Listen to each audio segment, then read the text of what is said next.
आज हम लोग पढ़ने वाले हैं जो अभी एसएससी जीडी का एग्ज़ाम चल रहा है उसके रीजनिंग को, जो कि 23 से 26 तक के बीच में तीनों शिफ्ट में जो परीक्षाएं हुई हैं उन्हीं में से प्राप्त रीजनिंग के कुछ प्रश्न हैं जो आप देखेंगे कि टाइप क्या है, कैसे आ रहा है, क्या आप उसे जानते हैं। अगर नहीं जानते हैं तो ज़रूर पढ़ लीजिएगा, क्योंकि प्रश्न जो होते हैं रिपीट होते हैं। तो आइए हम शुरू करते हैं। मैं राजीव कुमार आपका अपने YouTube channel Rajiv study centre में स्वागत करता हूं।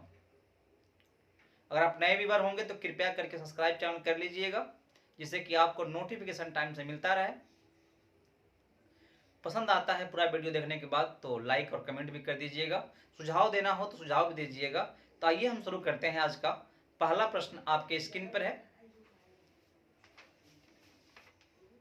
और यदि टेलीग्राम और इंस्टाग्राम से जुड़ना चाहते हैं तो इस वीडियो के डिस्क्रिप्शन में उनका लिंक मिल जाएगा। आप वहां से हमसे जुड़ सकते हैं, जिस पर हम कुछ आवश्यक सूचनाओं को और आवश्यक पीडीएफ को हम वहां पे अपलोड करता हूं। तो आइए हम देखते हैं आज का पहला प्रश्न। आपके स्क्रीन पर है पहला प्रश्न, देख सकते हैं कि दिया है कि 5 डिवाइड 5 इक्वल टू 50 है, और वैसे ही 6 डिवाइडेड 6 बराबर 72 है। तो 8 डिवाइडेड 8 बराबर क्या होगा ये बताना है। ऑप्शन 145 है, 150 है, 125 है, 128 है। ठीक है, तो आप ध्यान देंगे तो पाएंगे, घबराने की बात नहीं है, आप कर सकते हैं, बस धैर्य और थोड़ा सा दिमाग को एक्टिव करना है। ये क्या कर रहा है, ध्यान दीजिएगा, दोनों को जोड़ दे रहा है, जो कितना हो जाएगा 10 हो जाएगा जोड़ने पर। अब पुनः दोनों में से एक अंक ले रहा है, ठीक है ना, 5 कितना हो गया 50। ठीक है, वैसे यहां पर कर रहा है, दोनों को जोड़ रहा है और उसमें से एक अंक ले रहा है जो 6 होगा, और जोड़ने पर 12 आ रहा है, 12 छक 72। वैसे यहां पर भी होगा, हम दोनों को जोड़ देंगे, जो कितना आएगा 16 आ जाएगा, और 16 में एक संख्या से गुणा कर देंगे, 16 बटे 128 कितना होना चाहिए 128। आपका ऑप्शन आ जाएगा। प्रश्न नंबर 2 देखेंगे, ये बोला है कि 2032 में यदि कोई कैलेंडर था तो उस कैलेंडर वह कैलेंडर किस वर्ष के कैलेंडर के समान होगा। यानी किसी वर्ष का जो कैलेंडर होता है वह फिर सेम कैलेंडर किस वर्ष में आने वाला है। तो ऐसे प्रश्न को हल करने के लिए आपको कुछ बातें याद रखना होगा। जैसे में 99% केस में ऐसा होता है कि 28 वर्ष बाद सेम कैलेंडर प्राप्त होता है। तो 2032 है, 28 जोड़ देंगे आप, कितना हो जाएगा ये 2060 हो जाएगा।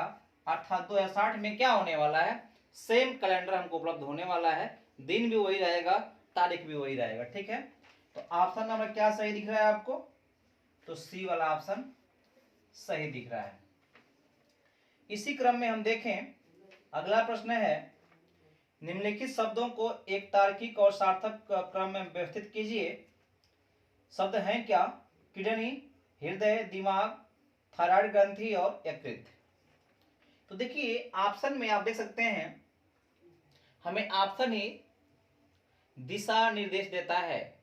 कभी कभी प्रश्नों का उत्तर जो होता है ऑप्शन में छिपा रहता है। जैसे इसमें देखेंगे आप, सभी ऑप्शन में 3 3 3 दिया है, यानी हम ये बात जान गए कि 3 सब में है तो शुरुआत 3 से ही करना है। और 3 में क्या दिया है, 3 में दिमाग दिया है, 3 वाले ऑप्शन में क्या दिया है, तो दिमाग दिया है। तो 3 का मतलब हुआ दिमाग, तो दिमाग का मतलब शरीर का ऊपरी हिस्सा, हमारे शरीर का ऊपरी हिस्सा है। सेकेंड पर ऑप्शन में 4 या तो 2 दिया है, तो 4 का मतलब थायराइड ग्रंथि और 2 का मतलब कि हृदय। तो हृदय से पहले तो थायराइड ग्रंथि की बारी आती है, क्योंकि वो गला में पाया जाता है। तो 3 और 4 होना चाहिए। तो ऑप्शन नंबर ए चाहे बी हो सकता है। उसमें आगे बढ़ते हैं तो देखिए थर्ड पर आ रहा है दो माने हृदय, और फोर्थ पर क्या आ रहा है, तो फोर्थ पर मैं चौथा स्थान में क्या आ रहा है, इसमें 1 और 5 दे रहा है, तो 1 में किडनी आता है और 5 पे यकृत, तो यकृत ही तो ऊपर है किडनी से, किडनी नीचे होती है, यकृत ऊपर होता है, तो सही कौन बैठ रहा है, ऑप्शन नंबर बी। तो ऑप्शन नंबर बी क्या होगा आपका, 3 का सही हो जाएगा। थोड़ा सोचिए, उस पर मंथन करिए, आइडिया मिल जाएगा आपको। प्रश्न नंबर 4 देखेंगे आप, 4 में क्या है आप देखेंगे, इसमें दिया हुआ है विधिवत, ऐसे फिगर दिया है, ठीक है, ऐसे दिया हुआ है, इसमें 2 1 4 6 यहाँ पे 3 है, और यहाँ पे जो है विधिवत 5 है। बोल रहा है कि जब इस खुले पासे, इसे खुला पासा बोलते हैं क्योंकि जब इसको बंद किया जाएगा तो कुछ पासे बनेंगे जो फिगर में दिया है आपके, तो इसको बंद करने पर दिए गए पासों, जो बंद पास था उसमें से क्या नहीं हो सकता, ठीक है, तो ध्यान दीजिएगा, दो के पास में 4 नहीं हो सकता, इसके एक के गैप के बाद जो आता है वो कभी पास पास नहीं हो सकते। उसी प्रकार से 1 के साथ 6 नहीं हो सकता, और वैसे जो बाहर निकला हुआ होता है 5 के साथ 3 नहीं हो सकता, तो बस इसको ध्यान दीजिएगा। अब देखिए 2 और 4 कहीं पास पास में है क्या, तो देखिएगा ऑप्शन नंबर सी में 2 और 4 है, तो ऑप्शन सी तो होगा नहीं, ठीक है। फिर देखिए क्या 1 और 6 पास पास में ऑप्शन में दिया हुआ है, तो 1 और 6 दिया है ऑप्शन नंबर ए, तो ऑप्शन नंबर ए भी नहीं होगा और सी भी नहीं होगा, ठीक है। अब बच गया 5 और 3, क्योंकि 5 और 3 भी साथ में नहीं हो सकते, तो 5 3 किस में है, तो देखिए बी वाला ऑप्शन भी नहीं होगा क्योंकि वहां पे दोनों साथ में आया हुआ है। फिर बच गया क्या, ऑप्शन नंबर 4, तो ऑप्शन नंबर 4 क्या हो जाएगा आपका सही। ये बात ध्यान दीजिएगा, समझ में आएगा, बिल्कुल आएगा, क्यों नहीं आएगा यार, अगर समझने का प्रयास किया जाए समझ में आएगा। और आप मुझे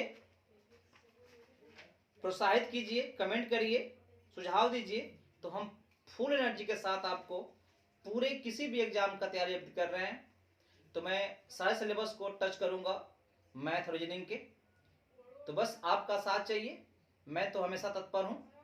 आइए देखते हैं अगला प्रश्न क्या बोल रहा है। दिया है कुछ समीकरणों को एक निश्चित तरह से हल किया गया है, बिना हल किए गए समीकरण को उसी प्रकार से हल करके सही उत्तर ज्ञात कीजिए। तो ध्यान दीजिएगा, इसमें दिया क्या है, इसमें दिया है कि यदि 58 गुणे 12 है बराबर 4 कर दिया जाता है, 37 गुणे 96 बराबर 5 कर दिया जाता है, और 11 गुणे 20 बराबर 2 कर दिया जाता है, 42 गुणे 12 बराबर क्या कर दोगे आप। ऑप्शन में दिया है 2 3 4 5, ठीक है ना, कोई बात नहीं। देखिए इसमें कर क्या रहा है, ये बराबर 4 क्यों आ रहा है, तो ध्यान दीजिएगा, ये सबको जोड़ दे रहा है, सबको जोड़ दीजिए, तो 8 2 10 और 10 6 16 हो जाएगा, उसका वर्गमूल ले लीजिए, 16 का वर्गमूल 4 हो जाएगा, वही सबको यहाँ पे जोड़ दीजिए, तो 9 6 15 7 22 3 25, 25 का वर्गमूल ले लीजिए 5 आ रहा है।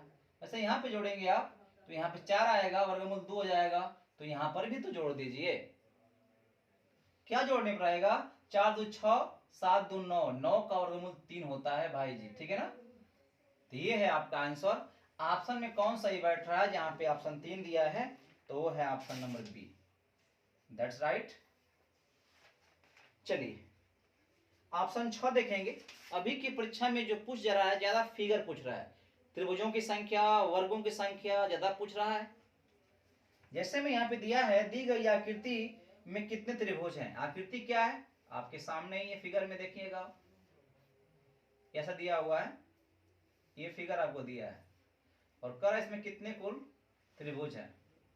तो ध्यान देंगे, इसका ट्रिक होता है, यहाँ 1 लिखिए, 2 लिखिए, 3 लिखिए और 4 लिखिए और सबको जोड़ दीजिए। तो 1 2 3 3 3 6 4 10, 10 तो यहां से हो गए। बड़े त्रिभुज की बात करूंगा यदि हम तो फिर छोटा त्रिभुज जो यहां से करके देखिए यहाँ पे दिया हुआ, यहाँ इसको भी गिनती कर लीजिए 1 2 3 और इसको भी जोड़ दीजिए। तो इनमें कितने हैं निकल के आ जाएगा। तो 1 2 3 3 3 6, कितना कुल हो गया? हो गया 16 को। तो ऑप्शन कितना होना चाहिए? 16 होना चाहिए, option D. Option number D आपका आंसर हो जाएगा। ठीक है, चलिए आप बस बने रहिए, कहीं मत जाइएगा। देखेंगे आप ये सारे प्रश्न आपका अभी के परीक्षा में आ रहे हैं, इसलिए इंपॉर्टेंट हो जाते हैं आपके लिए।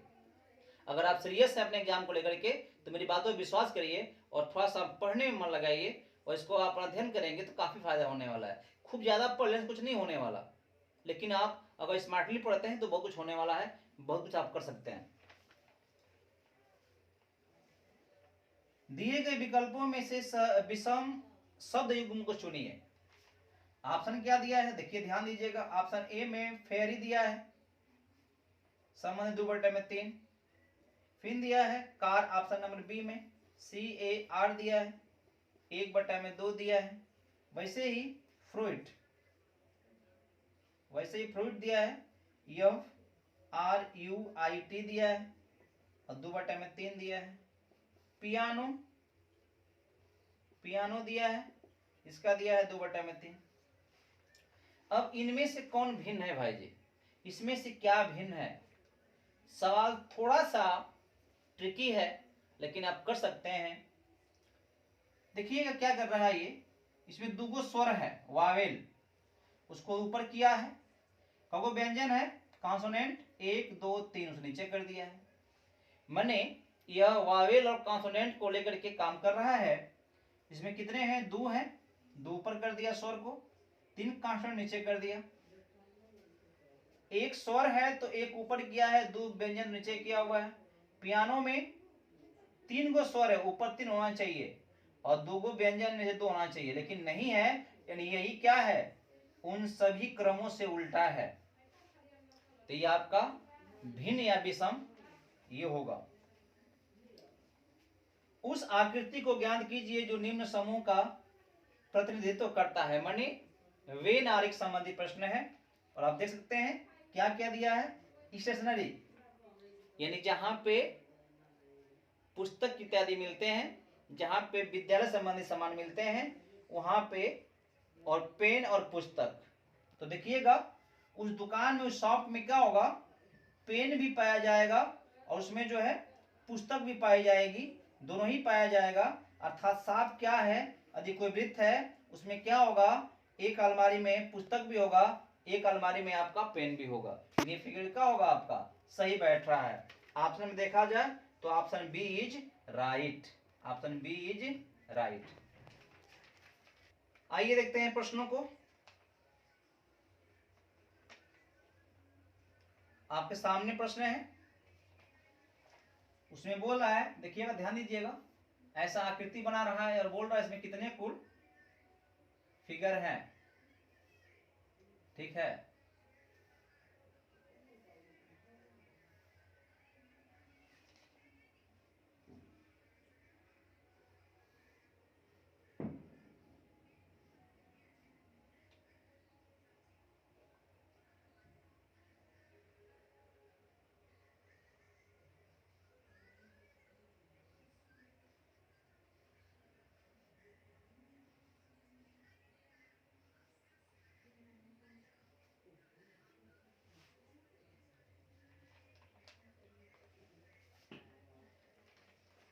इसमें कुल कितने आकृतियां हैं? ध्यान दीजिएगा, आप कुछ मत करिएगा।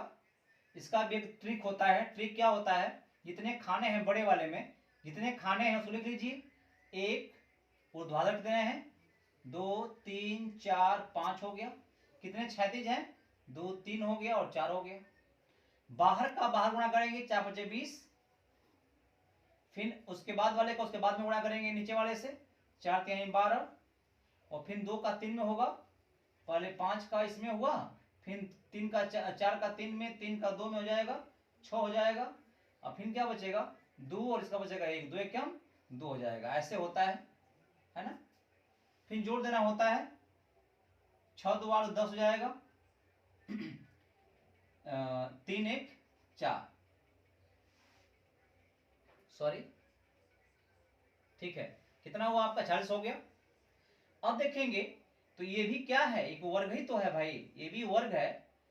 आवर्ग का क्या होता है, अधिक कोई वर्ग हो, अधिक कोई वर्ग हो, इसमें कितने वर्ग होंगे, कुछ नहीं करना होता है, क्योंकि इसका स्तंभ भी स्तंभ भी उतना ही होता है जितना की क्षैतिज होती है। तो यहाँ कुछ नहीं करना, क्षैतिज को ही बस गिन लीजिए, 1 और 2, इसको वर्ग कर दीजिए और जोड़ दीजिए, यही होता है उसका कुल वर्ग की संख्या, जो 5 आएगा यहाँ पे। तो यहाँ 5 हो जाएगा, यहाँ 5 हो जाएगा, यहाँ 5, ये 5, यहाँ पर भी 5 और ये 5 हो जाएगा। 1 2 3 4 5 6, 6 5 30 हो गया, ठीक है। कितने कुल हो गए, 70। ऑप्शन नंबर कौन सही होना चाहिए, तो ऑप्शन नंबर जो है बी सही है, बी इज राइट। अगला देखेंगे, ये भी बिना रेख है, गायक कवि और लड़के, गायक कवि और लड़के, तो ध्यान दीजिएगा, गायक कवि और लड़के, इसमें क्या सही बैठ रहा है, तो इसका सही ऑप्शन नंबर सी बैठ रहा है। देखिए ये फिगर बैठ रहा है, क्यों बैठ रहा है, सोचिएगा। जो गायक है, मान लीजिए बीच वाला गायक है, तो गायक क्या हो सकता है, कवि भी हो सकता है, ये कवि हो गया, तो गायक कवि भी हो सकता है और गायक लड़का भी हो सकता है, ठीक है। गायक जो है कवि हो सकता है और गायक लड़का हो सकता है। एक फिगर और बन सकता है यहाँ पे, देखिए ये आपका गायक है जो कवि भी हो सकता है और लड़का भी हो सकता है, ऐसा फिगर बन सकता है, ठीक है। क्योंकि आपका जो कवि है ना, वो गायक भी हो सकता है और गायक लड़का भी हो सकता है, तो फिगर से उचित कौन बन रहा है, इससे बेहतर फिगर ये बन रहा है ना। इसमें फिगर कौन सही बैठ रहा है, तो ऑप्शन नंबर ए बैठ रहा है, ठीक है। देखिए प्रश्न नंबर 10वां, लुप्त पद को ज्ञात करना है। आपके सामने फिगर दिया हुआ है, उसमें कुछ संख्या लुप्त है जो इंपॉर्टेंट है। ऐसा प्रश्न तो बार बार पूछ रहा है भाई, ऐसा प्रश्न बार बार पूछ रहा है, इसलिए आपके लिए इंपॉर्टेंट तो है ही, अभ्यास करना बहुत जरूरी है। 7 हो गया, 4 हो गया, 3 हो गया, 6 हो गया, 3 9 3 3 2 8, ऐसा। देखिए इसमें क्या कर रहा है, इसमें कर क्या रहा है, तो ध्यान से पाएंगे नीचे वाले को अक्सर ही हम लोग 90% प्रश्नों में नीचे वाला ही हमारा परिणाम होता है।